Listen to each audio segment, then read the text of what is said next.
โมงคนฮอดโมงแต่ละคนก็เข้ามาร่วมพิธีเรียบร้อยแล้วเมื่อกี้นี้เขาจบมีตติงจากแชร์บทเรียนก็เข้ามามีตติงเทรดต่อเนาะถือว่า1ชั่วโมงเต็มๆเลยเมื่อกี้เนาะแล้วก็มาต่อตัวนี้พักจาก10นาที5นาทีเมื่อกี้นี้บ่ฮอดที่10นาทีประมาณ5นาทีเนาะแล้วเขาก็มาเข้ามีตติงเทรดต่อเด้อนะสำหรับในรอบนี้เขาจะเทรดในกราฟของ Dogecoin กับต้นทุนที่เอามาอยู่ที่200 USDT เนาะและไผที่จะเทรดนำเนาะก็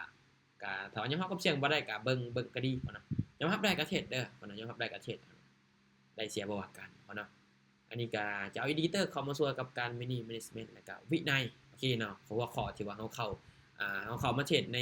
เฮาเข้าเว้าในวังกี้นี่เนาะพวกของเมื่อกี้นี่แหละเนาะมาเนาะเดี๋ยวเฮาจะวิเคราะห์ตลาดไปออเดอร์ถัดไปเด้อเดี๋ยวเฮาจะวิเคราะห์ออเดอร์ถัดไปสำหรับอีดิเตอร์จะเอาอีดิเตอร์ของvolatility index ตัวนี้เข้ามาช่วยเนาะเข้ามาช่วยในการวิเคราะห์ของเฮามันอาจจะบ่ตรง 100% แต่ว่ามันก็จะมีจุดที่ว่าค่อยสามารถเข้าได้สามารถทำกำไรได้พี่น้องก็อาจจะเบิ่งเป็นแนวทางก็ดีเป็นแนวทางก่อนก็ดีเด้อปัจจุบันนี้เดี๋ยวค่อยจะปรับตั้งค่าอยู่ที่นิดนึงบ่ปรับหลายปรับตั้งค่าหน่อยนึงผมจะปรับตั้งค่าอยู่ที่ประมาณไอ้เจมส์เด้ออีทีเรียมมันงามอยู่อ่ะฮะอีทีเรียมมันงามบ่อีทีเรียมก็บ่พอปานใดงามสิว่าอีทีเรียมงามบ่นะเนาะเดี๋ยวเฮา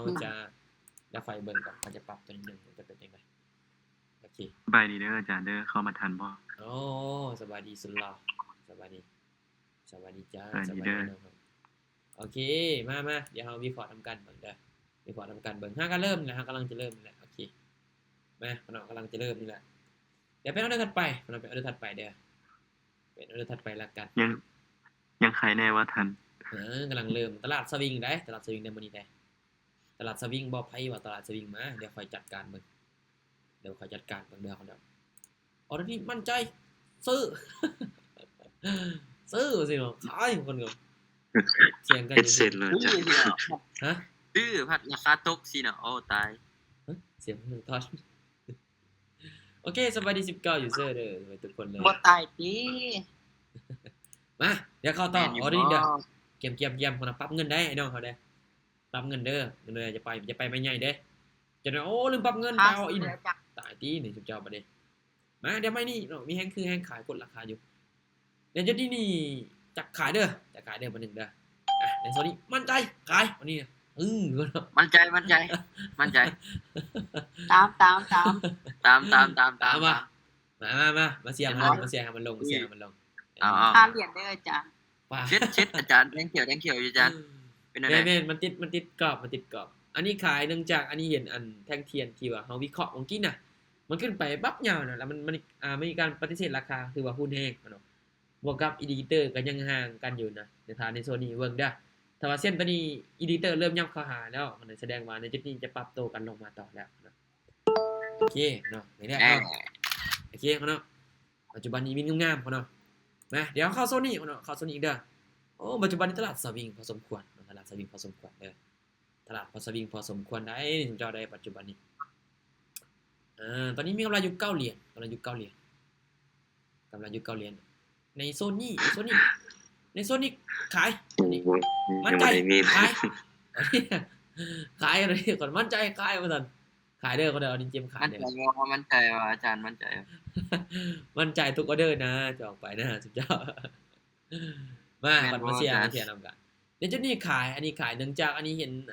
แท่งเทียนเนี่ยขนมกันยังบ่ไปบ่มาเชื่อแต่ว่าในโซนนี้นี่ขายบ่เห็นไปไส้ด้านเชิงน่ะมันหลายกว่าคนจะถาขายนี่มีหลายเนาะเจมก็เลยว่าขออนุญาตขายลงมาเด้อคนเด้อมาเพราะนั้นในโซนนี้เฮามาลุ้นนำกันเนาะสิว่าอินดิเคเตอร์ก็คอนเฟิร์มมาแล้วปัจจุบันนี้โอ้พอดีขึ้นเนาะถูกลงมาได้บ่ลูกพวดบ่พวดเนาะเนาะถือว่าเป็นแท่งเขียวเนาะดีขึ้นเนาะสวิงเด้อเนาะสวิงได้จอยได้สวิงได้นี่สลับดีนี่เนาะตลาดในปัจจุบันสวิงแท้อาจารย์ฮะแม่นสวิงแพงขนาดเลยตอนนี้สวิงเกินเนาะสวิงเดี๋ยวคันพลาดแล้วจะเบิ่งขึ้นได้คันพลาดแล้วใครจะเบิ่งขึ้นได้คันพลาดวิ2วิเนาะอาจารย์แม่นโอ้ว่าจวดปานน่ะเอาหน่อยมาเข้าต่อไอ้น้องเดี๋ยวนี่จับจังหวะเอาเด้อจะบ่เข้าทุกไม้ดอกเพราะอันนี้ฮู้แล้วตลาดมันเป็นจังซี่นี่เฮาบ่จำเป็นเข้าทุกไม้ผมจับเดี๋ยวมาจับจังหวะกันเอาดีกว่าจับจังหวะอาจารย์ เพราะว่า จังหวะนี่ ตลาดจังซี่นี่อุ้ยพุ่นเนาะบ่อยพุ่นเนาะหวัดเสียวดักเด้พุ่นเนาะเมื่อกี้นี่ก่อนไป10เหรียญอันนี้จะไป10เหรียญคือเก่าบ่คุณขึ้นดอกไป5เหรียญซะ เจมอีทีเรียมงามเด้ออีทีเรียมงามมีเด้อจ้ะ อีสิเรื่องงามบ่สิเรื่องงามเบิ่งค่อยเบิ่งในจอนี่ค่อยมี2จออยู่เด้อค่อยเบิ่งอีสิเลียมครับโอ้ XRP ก็งามก็ XRP เว้ย คือสวิงนี่ว่าอาจารย์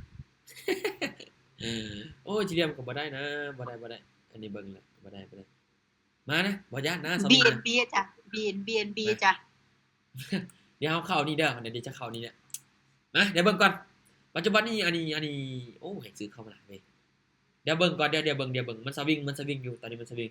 ฉะนั้นมันก็ลดส่วนนี้ขึ้นไปนะตอนนี้มันพยายามจะขึ้นไปต่อถ้าบ่ได้เขาจะไป XRP เด้อถ้าบ่ได้เขาจะไป XRP เด้อเดี๋ยวค่อยเบิ่งพฤติกรรมมันก่อนเดี๋ยวเบิ่งพฤติกรรมมันก่อนเด้อพฤติกรรมมันนี่กำลังเดือดๆนะปัจจุบันนี้เจ้าตุบๆตับเนาะว้าวตุบๆเลยนะโซโลนาก็งามบ่งามนะคนยานโซโลนาก็บ่งาม XRP ก็โอ้งาม XRP ก็งามอยู่โอ้ไผกัดเมื่อกี้นี่ฮะ เมื่อกี้นี่คือว่าซีดอยู่มันซื้อบ่เมื่อกี้นี่เลือกขาย โอ้ขึ้นยาวๆจอดปาติโชตามฐานแล้วปัจจุบันนี้ตามฐานแล้วเด้อปัจจุบันนี้เนาะตามฐานแล้วนะในโซนนี้มาขายแต่18วิเลยนะจุดนี้เนาะขายแต่18วิเลยนะกดออกบ่นี่โอ้กดออกบ่2ออเดอร์พุ่นน่ะ3ออเดอร์พุ่นน่ะคู่อุ้ยพุ่นน่ะกด3ออเดอร์ พุ่นน่ะสุดเจ้าสัญญาณไฟซ่าแห่งโอ้นี่ขายเด้น้องขายลงมาสุดเจ้า เสียงมาตามหลังอาจารย์ แม่นโอ้สัญญาณซ่าแห่งเว้ยกำลังมันจะลงมาได้เด้อมันตามจุดนี้เนี่ย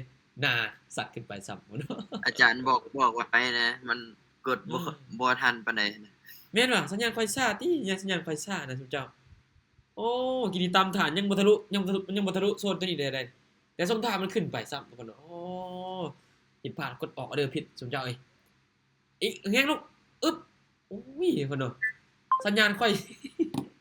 ไป35ดอทพุ่นน่ะ25ดอทบ่แม่นบ่ไป25ดอทนี่เมื่อกี้นี่กดออกออเดอร์ผิดสุดเจ้านะเดี๋ยวขอจะเอิ้นไว้กว่านี้ทุกคนเนาะน่าจะเป็นย้อนสัญญาณค่อยนี่โอเคว่าเป็นหยังเนาะกดออกออเดอร์ผิดก็เป็นหยังมาเดี๋ยวเข้าต่อมาเดี๋ยวเข้าต่อเด้อเข้าต่ออันนี้จะไป20เหรียญเด้อไป20เหรียญเด้อในโซนนี้จะซื้อขึ้นเด้อทันบ่ไอ้น้องในโซนนี้ขอซื้อขึ้นเด้อทันคนเนาะออเดอร์นี้ทันเนาะทันขอซื้อขึ้นเด้อคนเนาะขอซื้อขึ้นเด้อไอ้น้องตลาดปัจจุบันนี้ก็ปรับตัวกันขึ้นไปอยู่ได้ตอนนี้แต่มันดักสวิงเนี่ยนี่แหละคนเนาะเครื่องฮู้กันนี่แหละเนาะฐานนี่ก็หลายพอสมควรเลยจอฐานในปัจจุบันนี้คนเนาะดีขึ้นดินลงกันเนาะปัจจุบันนี้ก็ได้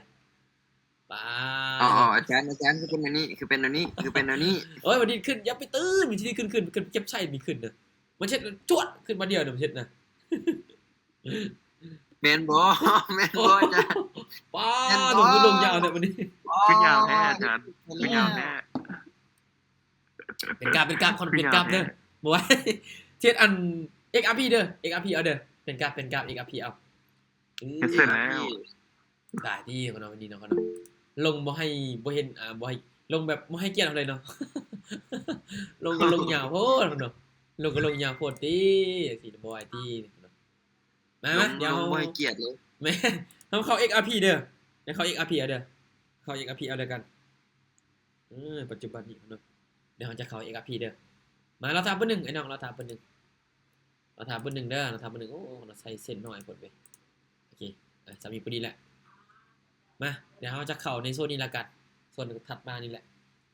XRP เด้อเดี๋ยวค่อยจะจับจังหวะเอากันเมื่อกี้นี่โอ้ไปเสียคอนตั้งแต่กด3บ่เด้อพุ่น ปัญญาสุดคนเนาะโอ้ยคนเนาะเอาใหม่เดี๋ยวขอจับจังหวะมาอีกทีนึงตลาดปัจจุบันนี้ก็ขึ้นแฮงลงแฮงนะคนเนาะบ่ย่านนะคนเนาะบ่ย่านท่องไว้บ่ย่านดอกโอ้ตลาดปัจจุบันบ่ย่านแท้บ่ มาในส่วนนี้ก็จะไป54เหรียญเลยเด้อไป54เหรียญเลยเอาไปเลยเดี๋ยวไปจะจ่อจังหวะเอาเด้55เลยละกันไป55เลยละกันโอ้แห่งซื้อเข้ามาหลายเว้ยแห่งซื้อเข้ามาหลายอยู่ในแผ่นนี้ได้แห่งซื้อเข้ามาหลายอยู่เดี๋ยวค่อยเบิ่งก่อนเด้อมันพยายามจะขึ้นไปต่อคุณเจ้าแต่ว่ามันอยู่ในกรอบน้อยๆนะปัจจุบันนี้เดี๋ยวนี้มีไผวิเคราะห์ออกซื้อบ่มีไผวิเคราะห์ออกขายบ่ในโซนนี้คุณเจ้าผ เพราะว่าเฮาบ่ได้ออกเด้อในโซนนี้เฮาบ่ได้ออกไอ้น้อง น่าจะออกซื้อติบ่ ซื้อที่ซื้อที่บ่มีบ่นำอยู่บ่ มีติบ่นำนี่บ่มั่นใจนะบ่มั่นใจ มาบ่มั่นใจเฮาบ่ออกพุ่นน่ะมั่นใจเต็งค่อยออกเด้อเพิ่นเด้อเสียบต้นทุนไว้ขาย30เหรียญตึงแท้วินโอเคโอเคโอเค ต้นทุน งาม ต้นทุนบ่หลายงามการ30เรียบร้อยจบตึงถ้าออกไหม ดี๋ยว เมื่อกี้นี่เรียบร้อย เด้อไม้นี้เด้อเดี๋ยวขอเบิ่งไม้นี้เด้อไม้นี้ว่าจังไดเนาะลูกเนาะจังไดเนาะมีการปฏิเสธราคาบ่ลูกว่าจังไดลูกตอนนี้ตอนนี้ติดฐานอยู่เด้อในปัจจุบันนี้แท่งเทียนนี่แท่งเทียนนี่ลูกโอเคในจุดนี้ขายเด้อขายมา1เด้อออกทันบ่สมเจ้าค่อยกดเอิ้นซ่าพุ่นบ่สมเจ้าเพราะว่าสัญญาณค่อยมันอยากซ่านี่นะพุ่นเนาะค่อยก็เอิ้นช่วงที่มันเป็น7วินะ7วิประมาณนั้นแหละอันนี้เอิ้นก็เลยพอดีว่าเขาเอาเดินขายเนี่ย เมื่อกี้เห็น4วิของข่อย แม่นว่ะ4วิว่ะโอ้ 4วิเลย น่าจะเป็นย้อนสัญญาณนี่แหละทางค่อยน่ะอยู่อัน7วิอยู่ทางค่อยนะแต่แท่งนี้ขึ้นไปแท่งนี้มันขึ้นไปอยู่แท่งนี้เป็นขึ้นไปอยู่แล้วเดี๋ยวบ่ต้องการมันจะลงมาได้บ่ส่งท้ายเด้อทุบมาในบุกโอเคคู่ก็เกือบหลับเจ้า เกือบแล้ว โอ้ตายเจ้าเกือบหลับเสียงมันน้ำหลังเว้ยได้ที่นั่นนี่เสียงมันน้ำหลังเนาะตาม เสียงว่าน้ำหลัง แม่นกำไร6เหรียญแล้วเด้อตอนนี้เด้กำไร6เหรียญแล้วสิเจ้ามาเดี๋ยวเฮาไปต่อไอ้น้องเราไปต่อ XRP เด้อ XRP เดี๋ยวเฮาไปต่อโอ้แฮงซื้อเข้ามาหลายอยู่ตอนนี้แต่ว่าไปไส้บ่ทันมีไปไส้โอ้เดี๋ยวเบิ่งบ่ทันไอ้น้องบ่ทันซ้ำพุ่นเนาะโอ้แม่นเนาะในโทรศัพท์มันจะไปไวกว่าเนาะพุ่นเนาะในคอมมันจะทางค่อยมันจะไปช้าเพราะค่อยลองเอาโทรศัพท์มาเบิ่งแล้วโอ้ทางโทรศัพท์น่ะอยู่4วิทางตัวนั้นน่ะอยู่5วิ6วิเมื่อกี้นี่อันนี้เบิ่งแม่นบ่สม โท เจ้า รศัพท์ไว้ก่อนว่ะ แม่นโทรศัพท์มันจะไปไวกว่าติหรือว่าย้อนสัญญาณบ่แต่คนเป็นคือกันวะ ย้อนสัญญาณติบ่ข่อยก็เล่นอยู่คอม น่าจะแม่นสัญญาณค่อยอันบ่กลับค่อยอัดจอไว้นี่มันก็เลยซ่าๆนี่ในโซนนี้เนาะให้ขายเอานี่มีแม่ขายบ่ มันลิ้นหลายจะเปิดหลายโปรแกรมติมันช้านิดช้า น่าจะแม่นพุ่นเนาะเพราะว่าอันนี้โอ้ใส่งานหนักโพดติ น่าจะใส่งานหนักโพดบ่ไหวพุ่นเนาะต้องซื้อสเปคสูงๆแล้วนี่บ่ไหวเลยโอเคโอ้นี่โซนนี้สลับกันติพุ่นเนาะเดี๋ยวเบิ่งแท่งนี้เด้อข้าพเจ้าเบิ่งแท่งนี้ก่อนนั่นในแท่งนี้นี่มีการปฏิเสธราคาขายลงมามีการปฏิเสธราคานิดนึงขายลงมาเด้เดี๋ยวจะนี่เขาออเดอร์ขาย เราจะบอก5วิ แม่นอ่ะโอ้กำลังสัญญาณไฟนี้ ต้องพูดจักวิ เมื่อกี้นี่บ่เมื่อกี้นี่ แม่ ไว้ที่มัน7วิเมื่อกี้นี่7วิติ7วิติเมื่อกี้นี่แม่นบ่ โอ้ห่างกัน2วิ 2วิบ่ว้าวสัญญาณ 2วิเลยห่างกัน โอ้เดี๋ยวเขาจะเอิ้นแต่30วิด้วยสั่นเด้อ สัญญาณนี่ซ่าแฮงเนาะพุ่นเนาะโอเควันนี้วิ่งงามๆไอ้น้องพุ่นเนาะสัญญาณนี่บ่อำนวยให้เฮาเลยอุ้ยมันอำนวยสัญญาณนี่ไอ้น้องเอ้ยสัญญาณบ่อำนวยให้เฮาเลยเด้นี่ปัจจุบันนี้ก็ได้สัญญาณนี่โอเคมาเป็นหยังเดี๋ยวเฮาจะเอิ้นเด้อนะ18วิแต่ปัจจุบันนี้โอเคในโซนนี้ขายแต่14วิเลยขอยเอิ้นขายแต่14วิเด้อพวกเจ้าเด้อพวกเจ้าลองเบิ่ง 11วิเมื่อกี้ได้ยินตอน11 แม่นว่าสัญญาณซ่าที่เอาขายเด้อขายในโซนนี้ คือว่าซาลงวะ ข้าพเจ้า อุ้ ขาย ยเด้อ อุ้ย ข้าพเจ้าขายจุดนี้ แดงเขียวได้ ปัจจุบันนี้ตลาด แดง นี่ เขียว ในกรอบราคาในตากะโลนี่ในราคาดีมานซัพพลายนี่จวดนะบ่เสมอกับวินน่ะแท่งจังซี่น่ะบ่เสมอกับวินนะแท่งนี้นะบ่เสมอกับวินนะแท่งนี้นะสมเจ้า แต่ว่าเฮาว่าให้มันวิน ต้อง เออ วินละตี ต้ ต้ อ อง ง วิ วิ น น ต้ ละ องวิน ตีแบบนี้ต้องวินแล้ว นี่โอเคเดี๋ยวมาลูกนั่งวัดอึ๊บ30,000เห็นบ่เนาะบ่เสมอกับวิน เสมอ5ขวด บ่เสมอกับวินแทงนี่ใครเว้าแล้วบ่เสมอกับวินนะแทงนี่ บ่เสมอกับวินแน่ถึงไปแล้วปัจจุบันนี้โอเคปัจจุบันนี้ขึ้นมาแล้วน้องปัจจุบันนี้ขึ้นมาแล้วเด้อผู้ดันเชิงมีฐานดันเชิงจะเปลี่ยนฐานเด้อโอเคในโซนนี้จะขายเด้อจะขายบ้านนึงเด้อท่านบอกสมเจ้าขายเอา ทัน นี่ อยู่ ข้าพเจ้าเอิ้นขายเด้อขายเอานี่เขาขายเพราะว่าขึ้นไปตำฐานเว้ยขึ้นไปตำฐานดันเชิงนะสมเจ้านี่เนี่ยขึ้นไปตำตัวนี้เว้ยเมื่อกี้นี้ปฏิเสธราคาเด้ พอดีก็นอนไปนี่ปุ๊บต่ำปั๊บลงมาปั๊บเนาะนะในโซนนี้เนาะเนาะเอาขาลงมาเนาะโอ้นี่วิน มา มั่น ดี ใจ ดบัดท้ายเยอะมาดีดบัดท้ายมาดีดบัดท้าย วินเอาดินะมั่นใจนะ ขึ้นยาวยามันนะขึ้นยาวยามันเว้ยเดี๋ยวนะวินลงมาดึงลงมาจวดเฮ็ดจังซี่นะจวดแห้งๆไหมลูกจวดๆแม่ บัดท้ายบ่ จด ไม่ แม่ ได้ส่วน จดแม่ ส่วนนะ สดนี่ดูกันเนาะ โอ้แย่แย่ แย่จัง แย่จังเนาะตามฐานกินก็ขึ้นไปเสยไปโอเค แย่จัง เดี๋ยวเข้าใหม่ไอ้น้องเดี๋ยวเข้าใหม่กันเนาะโอเคเดี๋ยวเข้าใหม่เด้อเดี๋ยวคอยเบิ่งก่อนนะเมื่อกี้เขาพลาดนะเขาจะเบิ่งคืนเด้อคณะพลาดจะเบิ่งคืนได้คณะพลาดจะเบิ่งคืนในโซนนี้เนาะพยายามจะขึ้นไปต่ออีกพยายามจะขึ้นไปต่อเด้อพยายามจะขึ้นไปต่อในตอนนี้นี่เดี๋ยวเบิ่งก่อนในแทงนี้นะมันจะเปลี่ยนในช่วงท้ายๆวิช่วงท้ายๆวินะจากที่ว่าเฮาวิเคราะห์มันไปตรงแล้วที่อาจจะเปลี่ยนนะมันก็เลยเฮ็ดให้ตลาดในช่วงนี้เฮ็ดให้เฮานี่มันอาจจะมีแนวคิดที่ว่าโอ้บ่อยากออกออเดอร์นะมันเป็นจังซั่นว่าเนี่ยเดี๋ยวเบิ่งนำกัน ปัน กัน ปวน เนี่ยพันพวนเฮงนักสู้บ่ถอยนะเฮานะ สู้บ่ถอยนะเฮานะมาเดี๋ยวไม่นี่เด้อไม่นี่เดียวค่อยจะไปจังเดี๋ยวค่อยเบิ่งตลาดก่อนตลาดมันเข้าออเดอร์ที่ว่าตรงอันนี้จะไปไม้ใหญ่ๆเนี่ยนิดนึงตอนนี้มีฐานอยู่ตอนนี้จะเป็นฐานด้านลุมอยู่ยึกยักอยู่ได้ตอนนี้ก็ได้ยึกยักก่อนเดี๋ยวค่อยเบิ่งโซนเก่า ขึ้นสิลงกับเพิ่น โซนเก่ามันมีบ่เดี๋ยวเบิ่งโซนเก่ามันก่อนโซนเก่ามันตอนนี้มาในตอนนี้เด้อในตอนนี้นี่ค่อยจะขายเด้อค่อยจะขายเอาเด้อในตอนนี้ค่อยจะขายออกบ่นี่กดออกบ่นี่โอ้ออก2เด้อ3คนเนาะมาเป็นหยังคนเนาะ2เด้อยามันคนเนาะกด2เด้อ3คนเนาะ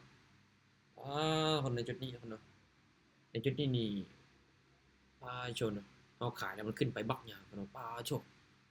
กด2เด้อ3โอ้เดี๋ยวนี้สุดยอดเนาะคดิตลงมานี่ค่อยจะเต้นให้เบิ่งเลยสุดยอดเลยคดิตลงมานี่ คดิตลงมานี่อันจะเต้นให้เบิ่งเลยทุกคนเนาะ เป็นกองเต้นเลยเหรอ มาสิเต้นให้นี่คดิตลงมานี่ นี่อาจารย์เต้น จวดมาหนึ่งปึ๊บโอ้ยบ่เต้นให้บ่ให้เต้นให้ซ้ำ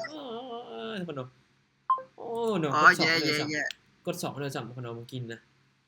โอ้กด2เลยซ้ำบ่กินนี่อันนี้มากด2เด้อนี่แหละคนเนาะเดี๋ยวค่อยอันนี้ก่อนเบิ่งเดี๋ยวเขาปั๊มเงินเอาซะปั๊มเงินเอาซะพอมันกินบัดเดียวเด้เมื่อกี้นี่โอเคมาเดี๋ยวค่อยจะอันนี้จะไปจาก50ละกันเด้อค่อยจะไป50ละกันโอ้ย90เลยเดี๋ยวค่อยเบิ่งกันถัดไป50ละกันอันนี้ไป55เด้อในตอนนี้ตลาดปัจจุบันนี้ก็คือว่าเราเห็นกันแหละมันก็สวิงพอสมควรเนาะสวิงพอสมควรเด้อบ่วินทุกไม้ได้ไอ้น้องได้บ่วินทุกไม้ได้ชิมเจ้าอันนี้ก็บอกการันตีเลยว่าจะวินทุกไม้ทุกคนเนาะเพราะว่าคือเราเห็นตลาดในปัจจุบันนี้นะเนาะชุบชับอยู่ตัวนี้นะสูบขึ้นสูบลงอยู่ชิมเจ้ามาเดี๋ยวเบิ่งก่อนเด้อเดี๋ยวเฮาเบิ่งเดี๋ยวจับจุดใหม่นี่ปัจจุบันนี้ก็เป็นเขียวอยู่นะขึ้นไปต่อนะปัจจุบันนี้ก็ขึ้นไปต่อเนี่ยนะโอเคมาอันนี้ฮู้จักแล้ว ตอนหัวค่ำเนี่ยอินบาทนึง แจกบ่วินวะวินดี วิน ในโซนนี้ขึ้นไปตามฐานอะไรในโซนนี้ขึ้นไปตามฐานอะไรโอ้ทุบราคาลงมาแห้งขนาดนั้นโอ้คนเนาะแทงจังซี่นี่คนเนาะทุบราคาลงมาแห้งขนาดเลยคนเนาะในจุดนี้มาคนเนาะในจุดนี้คนเนาะขายลงมาเด้อมันตามผ่านแล้วเจ้าตามฐานด้านถึงแล้วโอ้คนจะพาเปลี่ยนแปลงที่คนเนาะในจุดนี้คนเนาะมันตามฐานด้านถึงแล้วไอ้น้อง โอ้ได้ ตามเส้นราคาด้านถึงแล้วคนเนาะเมื่อกี้นี้ก็เรียกว่าขายลงมาเจ้าแต่ในตอนนี้ก็ยังจึกจักทุบลงมาลูกมันจะให้เขาใช้ energy นะคนเนาะมันจะให้เขาใช้ energy นะ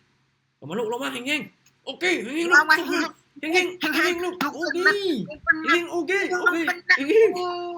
แห้งๆยาวๆเลยโอ้ยาวๆลูกยาวๆเอาดิยาวๆเลยโอเคลูก มัน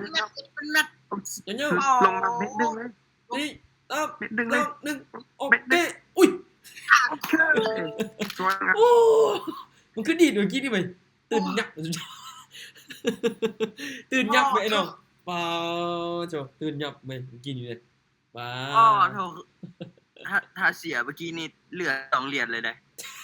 โอ้บอกจนบอกเลยมั้งโอ้ยโอเคเดี๋ยวปรับเงินได้ไอ้น้องเลยเดี๋ยวออเดอร์ถัดไปออเดอร์นี้น่าจะบ่ทันแล้วตอนนี้กำไรอยู่38แล้วตอนนี้นะกำไร38แล้วคนเนาะลงมากันยาวเนาะคันดีขึ้นนี่ป้อ บ่ฮู้เสียดแล้วเขาสิทุบแม็กทิ่มเลย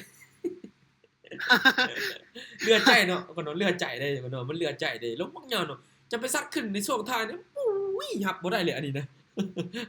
หับบ่ได้เลยเด้อ ชุบ เนาะ แม็กกิ้มเลย โอ้ยยอมๆแบบคันว่าดีขึ้นจังซี่เมื่อกี้นี่เนาะโอเคเป็นยังแต่ว่ายังเป็นแดงเฮาได้อยู่โอ้ยมาเดี๋ยวเฮากันโซนนี้เด้อเดี๋ยวเฮาจะมาเข้าโซนนี้อีกเกือบสมเจ้าได้เกือบไปนี่ก็ได้โซนนี้ยังติดฐานอยู่ในจุดนี้โอเคเดี๋ยวเฮานี่จะไปนิดหน่อยเด้อไปมานิดหน่อยเอาในโซนนี้เนาะเดี๋ยวเบิ่งก่อนในจุดนี้ถือว่ามีอันโอเคในโซนนี้ขายมาเด้อค่อยขายลงมาเด้อในจุดนี้ค่อยขอขายลงมาบาทนึงไอ้น้องค่อยกดออกบ่นี่คือบ่ยินเสียงอีหยังเลยขายบาทนึงเด้อพ่อน้องขายบาทนึงเพราะว่าเส้นอินดิเคเตอร์นี่ก็ห่างกันพ่อน้องแต่ว่าตลาดนี่ก็มันบ่แน่นอนอยู่แล้วพ่อน้องจะเบิ่งแม่พ่อน้องขึ้นๆลงๆขึ้นลงอยู่ตอนนี้แต่ว่าเอาเดี๋ยวนี้ออกไปแล้ว จุกนี่ร้านนี่แหละ ออกไปอยู่ที่5เหรียญมันบ่ไปหลายเจ้าไม่นี่มันบ่ไป5หลายขึ้นไปกระตำนะเนาะขึ้นไปกระตำด้านถึงพ่อน้องมาพ่อน้องไม่นี่ก็มั่นใจ ลงมาได้นะ เออ ลงมาได้นะ เออ ขึ้นไปมันสิตามนะมันสิเก็บนะ เออ ลงมา เฮงๆ ลงมา เฮงๆลูก แฮง เอามาให้ทุบเฮงเลย เป็น ตรวจ นะ ตรวจลงมาลูกตรวจลงมาตรวจลงมาตรวจลงมาตรวจลงมา อีก ตีตรวจลงมาอึ๊บ อีก โอเค3 2 1โอเค ได้อยู่ พ่อน้อง ได้อยู่ รุ่นกระแทกบาทพ่อน้องรุ่นกระแทกบาทนี่ปวดขี้นี่ออกเลยอุ๊ย เหี่ยวกับเหียดิ ขออภัยทุกคนว่าคำหยาบนะเจ้า โอ้ โอ้ได้นี่น้องครับโอเคมาปรับเงินเด้อ เข้าใจ ปรับเงินไม่นี่จะซื้อขึ้นเด้อไม่นี่ขอซื้อขึ้นเด้อไม่นี่ขอซื้อขึ้นแล้วกันเด้อ เอาขอตาม ตามมา ตาม นะตามก็ให้มั่นใจในไหนพ่อน้องมาพ่อน้องในจุดนี้พ่อน้องของขึ้นไปเฮาได้แล้วพ่อ เสื้อ เจ้า มั่นในอาจารย์นะ ขึ้นไปลูกขึ้นไปยาวๆออร์นี่วินออร์นี่วินนะอันนี้นะมั่นใจลูก วินแห่บ่วินแห่บ่ แล้วเชื่อค่อยไปวินนะออร์นี่นะวินนะลูกขึ้นไปเอาลูก วิน นะ แล้วนะ ขึ้นไปลูกจุดโอเคจุดโอเค ขึ้นอีก ก็นี่ ตามเวลาเลยก็ได้ โอเค3 2 1โอเคพ่อน้องโอเคเกือบตายพ่อน้องโอ้กำไรเฮาอีกนิดนึงจะตามเป้าแล้วโอเคมาไป5เหรียญอันนี้ไป5เหรียญเด้อไอ้น้องเด้อปัจจุบันนี้งามๆแล้วตี้เนาะงามๆแล้วตี้นึงปัจจุบันนี้ตัวนี้อยู่มีเฮงซื้อเฮงขายเข้ามาเว้ยในแท่งเด้อในเบิ่งในแท่งนี้เด้อในแท่งนี้นี่จะขายมา1เด้อขายมา1เด้อในจุดนี้ขายมา1นะจุ๊บจ้าขายมา1 ใส่ตามลงมา มาลูกสั่งมาลูกเฮงเด้ออันนี้วินนะคนวินอันนี้วินนะ แห้งลูก มั่นใจนะลูกอันนี้น่ะวินเฮงเลย แห้ง สับจดอีกลงมางี้โอ้ลงมาอีกนี่ เขียวแดงเลยใจสั่นเลย ได้นะอันนี้น่ะวินนะวินเยอะๆจัง วินนะ โอ้ยเสียลงมาโอ้ลงมาจุดเอามีลงมาอึ๊บเสมออุ้ยกูเสมอนี่ก็เสียเนาะเสมอมันเป็นหยังเนาะบ่รอบ่งามบ่เท่พอดีพองามเนาะมาเดี๋ยวเข้าต่ออีกเดี๋ยวเบิ่งเด้อโซนนี้เด้อโซนนี้มันจะมีฐานเว้ยโซนนี้มันจะมีฐานในเด้อโซนนี้เว้ยเดี๋ยวเฮาผ่านก่อนซะเดี๋ยวแทงดีเด้อเฮาผ่านก่อนเพราะว่ามันยังเล่นแบบบ่ทันอันซันเถื่อเดี๋ยวเฮาผ่านก่อนพอเนาะในโซนนี้ปัจจุบันนี้ก็ลงเป็นแดงจ้ะเนาะเดือดขนาด สองแข่งก่อนหน้ามันบ่โอเคเว้ย แม่นเดี๋ยวเบิ่งก่อนแท่งตัวนี้นะแท่งตัวว่าอันนี่แท่งตัวเป็ดเขียวนี่นะเสมอนี่นะมันเป็นแบบแท่งแบบบ่สมบูรณ์ปานใดเว้ยเดี๋ยวเฮาเบิ่งก่อนจ้ะเดี๋ยวค่อยเบิ่งค่อยก็บ่กล้าออกคือกันแต่ตอนนี้มันลงมาแล้วเอ้ยเพิ่นแพ้ขายกับวินไปเด้อนี่เด้อแต่ว่าเฮาบ่ออกเด้ออันนี้เฮาบ่ออกปรับเงินเด้อเพิ่นปรับเงินเลย มันน้อยแม่บ่ให้กินนม มาเดี๋ยวจะเข้าในโซนนี้เด้อนี่ปัจจุบันนี่ก็ดีขึ้นดีลงอยู่ได้ในตอนนี้เด้อในปัจจุบันนี้โอเคในโซนนี้นี่ขายเด้อเขาจะขายมา1เด้อเขาเอาได้เซลเลยเขาเอาได้เซลเด้อกดออกอยู่บ่อุ้ยกระโดดบ่ออกเว้ยในจุดนี้ขายในบัตร1ไอ้น้องขายบัตร1เด้อในโซนนี้เนาะในโซนนี้นะมันจะมีฐานอยู่ด้านลุ่มเนาะแต่มันก็ยังห่างจากโซ โซนที่ว่าเฮาออกคนเนาะบวกกับอินดิเคเตอร์ก็ยังอยู่โซนด้านเทิงเนาะแล้วบวกกับตลาดชื่อว่าก็ชื่อว่าเทกันเทลงมาอยู่ในตอนนี้ตามที่ว่าเบิ่งนะมาขอมาเบิ่งนํกันว่ามันจะลงมาปิดแดงงามๆให้เฮาได้บ่เพราะว่าในตอนนี้เนี่ยมันก็ยังยึกยักอยู่ทุกคนเนาะยังยึกยักอยู่คนเนาะยึกยักก็ยึกยักแต่ว่าส่งท้ายปิดแดง นะ ส่งท้ายปิดแดงงามๆลูก3 2 1คู่อุ้ยเสมอเนาะเสมอ อีกแล้ว เสมอเว้ยเสมอเจ้ามันติดฐานด้านลุ เป็ ม นอั เนี่ย นนี้แบบ มันติดฐานเดี๋ยวคนเอาติดฐานด้านลุมเนี่ยอันนี้ไปเบิ่งในอันโทรศัพท์แล้วเนาะเมื่อกี้นี้นะโอ้เนาะปัจจุบันนี่ก็ยังยึกยักอยู่เด้ยึกยักอยู่ได้อยู่ตอนนี้เด้เดี๋ยวเบิ่งในโซนนี้เด้อเดี๋ยวเบิ่งในโซนนี้ก่อนในโซนนี้เป็นแท่งเว้ยโอ้เดี๋ยวเบิ่งก่อนซะเดี๋ยวเบิ่งก่อนโอนเนี่ยมันขึ้นส่งฐานเนาะทางนี้มีไผออกบ่เนาะมีไผออกบ่ทางนี้ไอ้น้องเอามีไผออกบ่ออกว่ะมา บ่เสียง บ่เสียง บ่ผ่าน บ่เสียงเหรอ เดี๋ยวเบิ่งก่อนไว้ บ่ นี่ เสียงแล้วมันบ่งามนะ เป็นแท่งบางคำน้อยเนาะ มันเป็นแท่งบางคำน้อยเขาก็บ่กล้าออกเลยเนาะมันเป็น ไหว แท่งคำน้ มา อย ให้เนาะมันเจ้า เดี๋ยวเบิ่งแท่งนี้นํกันเป็นแดงที่แท่งโอ้เขียวเสมอไว้แท่งจังซี่โอ้แท่งนี้มัน เสมอตลอดไม่แม่นอะไร ปัจจุบันนี้โอเคแท่งจังซี่เด้อโอ้นั่นแม่นเสียงเองเนาะในตอนนี้เนาะในตอนนี้ตามที่อันนี้เบิ่งเด้อตามที่ว่าเจมเบิ่งเดี๋ยวอันเบิ่งก่อนซะเนาะเพราะว่ามันยังเป็นแท่งที่ว่าอยู่ในกรอบราคานี่นะยังอยู่ในกรอบราคาของ18687เนาะกับ18668เนี่ยเนาะมันยังดินในกรอบราคานี่โอ้เดี๋ยวนี้ซื้อนี่วินแล้วเนาะบ่เสียก็วินนะบ่เสมอก็วินนะคันเอาไปซื้อนะไปซื้อบ่ซุมเจ้าในโซนนี้เนาะ บ่มี มันดินในกรอบน้อยๆนะเขาเนาะดินในกรอบน้อย ซื้ออาจารย์ซื้อ ๆอ๋อซื้อนี่วินเอานี่นะวินเอานี่นะเสียซอย ไป15เหรียญ วินเอานี่นะวินน่ะเสมอซ้ำ จำมืออีกแล้ว เสมอแล้ว เสมออีกแล้วเนาะเสมออีกแล้วแล้วเราถ่ามันจะนำให้รู้ออกจากโซนนี้แหละเดี๋ยวเบิ่งในตอนนี้เด้อเดี๋ยวเบิ่งตอนนี้โอเคไปปรับเงินก่อนไป5เหรียญละกันไป5เหรียญในตอนนี้โอเคเนาะจุดนี้ซื้อเด้อซื้อเนาะซื้อจุดนี้เขาซื้อเด้อในโซนนี้เขาซื้อเขาซื้อเลยเนาะมันออกจากซื้อเลยนะในจุดนี้เนาะเพราะว่าในช่วงที่มันลิ้นเมื่อกี้นี้มันเสมอหลายแท่งเนาะแล้วแท่งนี้ก็มาคอนเฟิร์มอีกเนาะลุดออกอีกเนาะโอเคเฮ้ยลูกทุกขึ้นเฮ้ยลูกเงี้ยสัดขึ้นลูกสัดขึ้นโอเคนี่งามเลยออกมาลูกงามคนนี้เนาะ ขึ้นไล่ไปจำ มัน มือ ลูกเพดานได้ 2 เมตร นี่วงนึงโอเคเกือบจะ บินมา เสียงออกมาเลยเสียง การ หลัง เงียบๆแล้วบ่น่ะ เสียงมันน้ำลังสุดเจ้านะบ่ไหวที่กว่าเดิมนี่ เงียบๆติเว้ย ฮะโอ้คนนอนทุลักทุเลมากสุดยอดเนาะเสมอต้นเสมอ ที่ ปลาย มาของการเงียบ คนเดียวเบิ่งกำไรเฮามื้อนี้เนาะกำไรเฮามื้อนี้เดี๋ยวเฮาเบิ่งก่อนกำไรเฮามื้อนี้เท่าไหร่เนาะโอ้มื้อนี้ร้อยอัพคนเนาะโอ้คนเนาะเกือบติดลบคือกันได้นี่คนเนาะเนื่องจากอันตลาดส่งที่ว่าเฮาเทศช่วงอันวังยังเกาะวัง 6:00 นคนเนาะวัง 6:00 นนี่มันสวิงเนี่ยคนเนาะแต่ว่ายังมีกำไรอยู่คนเนาะปัจจุบันอ้าวสัญญาณนี้คือซ่าแท้บัดนี้โอ้สัญญาณละเก้านั่นดิโอ้ยสัญญาณค่อยนี้บ่ให้บาทจอดดิยังมาระแวงกับอันตลาดยังมาระแวงกับสัญญาณอีกเนาะคนเนาะเดี๋ยวเบิ่งสุดยอดคนเนาะกำไรอยู่ร้อยปลายไอ้น้องกำไรอยู่ร้อยปลายเด้อคนเนาะโอ้ตึงจัดสุดยอดในห้องนี้เกือบรับสุดยอดแต่กลับมาได้เนาะก็เคี้ยวกันรัวๆเติบคนเนาะสุดยอดเนาะที่เนี่ยคนเนาะสเตทเมนต์การเทรดก็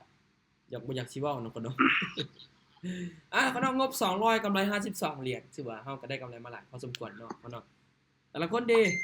ไอ้น้องเฮาเด้เป็นจังได๋สุดยอดบอกว่ามื้อนี้กำไรบอกไอ้น้องเฮาสามารถเปิดไมค์ได้เด้อบอกสุดยอดมื้อนี้ พาด3ไม้ พ ขาดชายน้อยบ่ กำไรมา30 เหรียญ สักเรา30เหรียญแล้วบ่ตาเถอะ โดย อัน MK ดิบอกบ่หรือว่ายังแก่อยู่ตอนนี้ ไม่นี่ยังออกออเดอร์อยู่ซื้อไม่นี่ยังซื้ออยู่ อ้าวตอนนี้ก็ยังว่ะ ไม่นี่ยังซื้ออยู่ สวยวิน นี่เงาๆเนาะแต่ละคนพักมาเด้อใครที่ว่าได้กำไรก็พักโลดบ่ต้องเช็ดกับมันอยู่ร่วมกับตลาดได้ตาได้ก็ได้อยู่ร่วมกับตลาดได้ โอเคเนาะคุณน้องมื้อนี้นี่ประมาณนี้ได้จะแบ่งปันให้แต่ละคนอยากถามหยังสามารถถามได้เด้อมันน่ะสามารถถามได้ไอ้น้องเฮาเพราะว่าเฮาก็เทรดนำกันก็ถือว่าโอเคเนาะโอ้บางคนก็บวกหลายเนาะคนก็บวกหลายวันสหัสคือสหัสแท้ โจตาว่ะ อ๋อเนาะแล้วคนก็ไผก็บวกมีคนบวกกับมีคนลบเนาะธรรมดาอยู่แล้ว MK บวกเท่าไหร่ลบเท่าไหร่ปัจจุบันนี้แกได้แล้วบ่ ยัง มันก็แก้บ่ได้บัดเดียวดอกหรือว่าก็ติดลบหลายนี่เด้เดี๋ยวค่อยๆแก้เอา แก้ ค่อย บ่ ๆ ได้ แก้ สงคือต้องได้แก้มื้ออื่นเว้ย แม่นๆดีแล้วแก้มือก็ดีคือกันเพราะตลาดจังซี่นี่มันก็ค่อนข้างประเทศยากแม่นบ่คุณเจ้า อยู่หลายบ่ได้จังหน่อยติดลบ แม่น มื้อนี้เบิดมื้อเลยนะตลาดบ่งามเลย แม่นนี่ทำไมทอนออกซะให้ทอนออกเลยคณะย่านย่านคุมตัวเองบ่ได้หั่นน่ะโอ้เจมวยก็เข้ามาเลยหากเห็นเจมวยเข้ามานี่ ว่ามันนี่เนี่ยสักพัก พักก่อนก็ได้ตลาดมันขี้ร้ายนี่เด้มื้อนี้น่ะขี้ร้ายนี่คนว่าขี้ร้ายนี่คือตัวแป้สุดเจ้านะโอ้บ่ไหวสุดเจ้าขี้ร้ายโว้คนตลาดอ๋อแท้ ต จั ลาง ด มื้อ ทองกันล่มอีกนะมื้อนี้นะ มันก็ขี้ร้ายอีกระกระดอนนะสุดเจ้าเนาะแต่ว่าดีแต่ยังมีกำไรเด้สุดเจ้าทั้งตลาดขี้ร้ายกันยังมีกำไรอยู่อันนี้ก็คือกันมื้อนี้กำไรอยู่100อัพคนน้อยสุดมื้อนี้เนาะมีได้มีเสียคือกันคนเนาะกำไรมื้อนี้คนเนาะคือว่าวันประหัสเดี๋ยวมื้ออื่นเนาะมื้ออื่นน่าจะงามแล้วมื้ออื่นน่ะมันขี้ร้ายแล้วมื้ออื่นน่าจะงามกว่าเก่าแล้วติบ่เอาได้ขี้ร้ายกว่าเก่านี่โอ้บ่ไหวเด้สุดเจ้าคนเนาะในรอบนี้ประมาณนี้เด้อเอานี่ประมาณนี้เดี๋ยวเฮาอันมื้ออื่นพอกันใหม่ทุกคนเด้อขอบใจหลายเด้อคนน่ะที่ว่า โอเค โอเค thank youอย่าลืมไปครับชมคลิปในแอปแดงให้เบิ่งตัวเองเด้อเดือดเลยมื้อ โอเคคนเนาะ thank you คนเนาะเดี๋ยวเฮาพอกันกำไรถือว่าตามเป้าแล้วมื้อนี้คนเนาะโอเคบ๊ายบายเด้อน้องเด้อครับขอบคุณครับเจมวยครับขอบคุณครับขอบคุณทุกคนเด้อเนาะขอบคุณหลายๆโอเคบ๊ายบายเดี๋ยวเฮาพอกัน เดี๋ยวพอกันโอเค thank you ส่งมานำเลยไปทุกคนเด้อ thank you